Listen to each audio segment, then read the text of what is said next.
এশিয়ার স্বাভাবিক উদ্ভিদ, ন্যাচারাল ভেজিটেশন অফ এশিয়া। তো এশিয়ার বিভিন্ন অংশে উষ্ণতা ও বৃষ্টিপাতের পার্থক্য থাকার জন্য স্বাভাবিক উদ্ভিদেরও অনেক বৈচিত্র্য লক্ষ্য করা যায় এবং ওই বৈচিত্র্যের ভিত্তিতেই মহাদেশটির উদ্ভিদ মণ্ডলীকে নিম্নলিখিত 7টি ভাগে ভাগ করা যায়। প্রথমত কি আছে? নিরক্ষীয় সবুজ অরণ্য বা নিরক্ষীয় চিরসবুজ অরণ্য।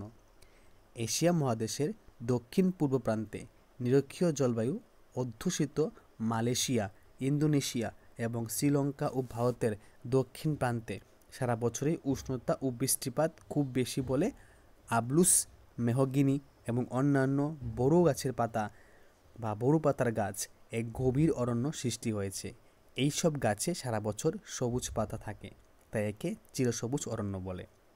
এখানে বলা হয়েছে যে এশিয়া মহাদেশের দক্ষিণ পূর্ব প্রান্তে নিরক্ষীয় জলবায়ু অধ্যুষিত জায়গার নাম হলো কি? মালয়েশিয়া, ইন্দোনেশিয়া এবং শ্রীলঙ্কা এবং ভারতের দক্ষিণ প্রান্তে সারা বছরই উষ্ণতা ও বৃষ্টিপাত খুব বেশি বলে আবলুস, মেহগিনি এবং অন্যান্য বড় বড় পাতার গাছের এক গভীর অরণ্য সৃষ্টি হয়েছে। মানে এখানে বড় বড় পাতার গাছের নাম কি? আবলুস, মেহগিনি, ঠিক আছে? তো এই সব গাছে সারা বছর সবুজ পাতা থাকে, তাই একে কি বলা হয়? চিরসবুজ অরণ্য বলা হয়। ক্রান্তীয় মৌসুমী বা পাতাঝরা অরণ্য। নিরক্ষীয় চিরসবুজ অরণ্যের উত্তরাংশে Bharat, Bangladesh, Myanmar, Laos, Cambodia, Vietnam, চীন প্রভৃতি দেশের ক্রান্তীয় মৌসুমী জলবায়ু অধ্যুষিত স্থানসমূহ শাল, সেগুন, বট, নিম, অশ্বত্থ, পলাশ প্রভৃতি গাছের এক বিস্তৃত অরণ্য রয়েছে। মানে এই যে নিরক্ষীয় চিরসবুজ অরণ্যের উত্তরাংশে, কোন দিকে? উত্তরাংশে কি আছে? ভারত আছে, বাংলাদেশ আছে, মায়ানমার আছে, লাওস আছে, কম্বোডিয়া আছে, ভিয়েতনাম, চীন।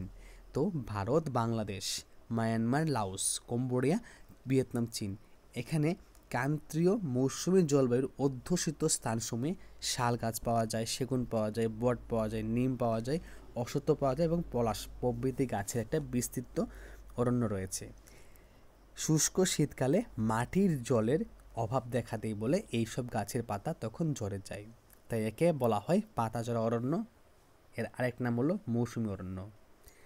তো 3 নম্বর হলো স্টেপ তৃণভূমি অঞ্চল। ওকে, তো স্টেপ তৃণভূমি অঞ্চলে কি আছে?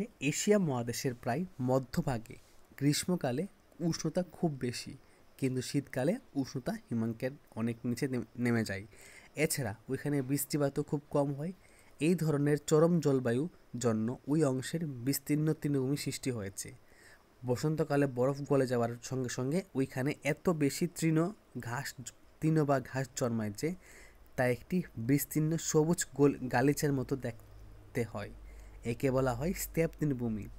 এখানকার এই তৃণভূমি ছোট এবং নরম, এজন্য তৃণভূমিটি সাধারণত মেষ চাষ রক্ষণ ক্ষেত্রের জন্য খুবই গুরুত্বপূর্ণ বা মেষ চারণ ক্ষেত্র হিসেবে এটা গণ্য হয়। সরলবর্গীয় অরণ্য অঞ্চল। রাশিয়ার তুষারপাত অধ্যুষিত সাইবেরিয়ার অঞ্চলে পাইন, ফার প্রভৃতি সরলবর্গীয় গাছের একটি বিস্তীর্ণ অরণ্য সৃষ্টি হয়েছে। এইসব গাছে কাঠ নরম বলে একে নরম কাঠের অরণ্য বলা হয়। বছরের অধিকাংশ সময় তুষারপাত হয় বলে এখানকার গাছগুলি গঠন শঙ্কু বা মুচার মতন, পাতাগুলি সরু, ছোট বা সুচালু। এই অরণ্যকে তৈগা অরণ্য বলা হয়। তো সরলবর্গীয় অরণ্যের অপর নাম কি? তৈগা অরণ্য। আমরা এখানে একটা জিনিস শিখলাম কি? সরলবর্গীয় অরণ্যের একটা নাম কি? তৈগা অরণ্য। কারণ এখানে যে গাছগুলি থাকে তার গঠন কীরকম? শঙ্কু বা মুচার মতন, ঠিক আছে? পাতাগুলি ছোট, সরু বা সুচালু। একে কিন্তু আবার নরম কাঠের অরণ্য বলা হয়। তুন্দ্রা উদ্ভিদ। তো এশিয়ার একেবারে উত্তর প্রান্তে বা রাশিয়ার উত্তর ভাগে এক বিস্তীর্ণ এলাকায় এক বছরের বেশিরভাগ সময় ভূমি বরফে ঢাকা থাকে বলে বড় বড় গাছ জন্মায় না। গ্রীষ্মকালের অল্প কিছু দিনের জন্য মাত্র 2-3 মাস যখন বরফ গলে যায়, ভূমি বরফমুক্ত হয়, তখন সেখানে মস, লিচেন বা লাইকেন এবং বিভিন্ন ধরনের বাহারি ফুলের ছোট ছোট উদ্ভিদ জন্মায়। এগুলিকে তৃণতৃণা বলে।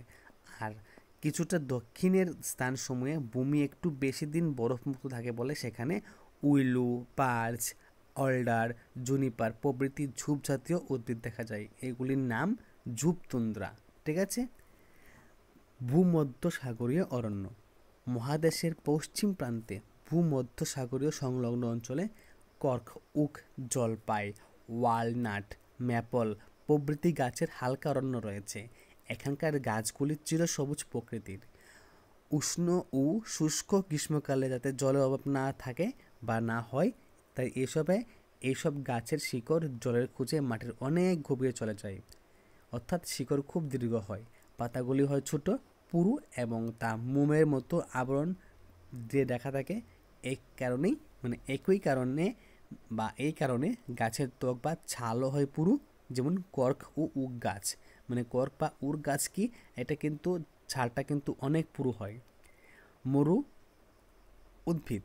এশিয়ার পশ্চিমাংশে আছে উষ্ণ ও শুষ্ক আরবের মরুভূমি, ভারত পাকিস্তানের থর মরুভূমি এবং মধ্য পূর্ব চীনের নাতিশীতোষ্ণ তাকলামাকান মরুভূমি, মঙ্গোলিয়ার গোবি মরুভূমি। তো আমরা এখানে কি শিখলাম যে পাকিস্তান আর ভারতের মধ্যে যেটা আছে এটা থর মরুভূমি, আর মধ্য পূর্ব এশিয়ায় চীনের নাতিশীতোষ্ণ তাকলামাকান মরুভূমি, আর মঙ্গোলিয়ার মধ্যে কি আছে, গোবি মরুভূমি। এইসব মরুভূমিতে বৃষ্টিহীন শুষ্ক অবস্থার জন্য উদ্ভিদ খুবই কম, শুধু বালির উপর ছোট ছোট ঘাস হালকাভাবে থাকে এবং কোনো কোনো জায়গায় ক্যাকটাস বা ফণিমনসা, বাবলা, খেজুর, কাঁটাগাছ প্রভৃতি জন্মায়। এই হলো এশিয়ার উদ্ভিদ সম্পর্কে একটা ছোট্ট একটা ক্লাস। তো এই ক্লাসটা তোমাদের কাছে কীরকম লেগেছে অবশ্যই আমাকে কমেন্ট করে জানাবে। তো যদি ভালো লাগে থাকে অবশ্যই ভিডিও শেয়ার করবে এবং ভিডিও শেষে একটা লাইক করে দিয়ে যাবে। এবং তোমরা যদি চ্যানেলের নতুন হয়ে থাকো তাহলে চ্যানেলটা সাবস্ক্রাইব করবে এবং নোটিফিকেশনে অল প্রেস করে রাখবে, তাহলে যখন আমি নতুন কোনো ভিডিও আপলোড করবো তোমরা খুব ইজিলি পেয়ে যাবে। তো দেখা হচ্ছে একটা গুরুত্বপূর্ণ ভিডিওতে। প্রথম থেকে শেষ অবধি দেখার জন্য তোমাকে অসংখ্য ধন্যবাদ।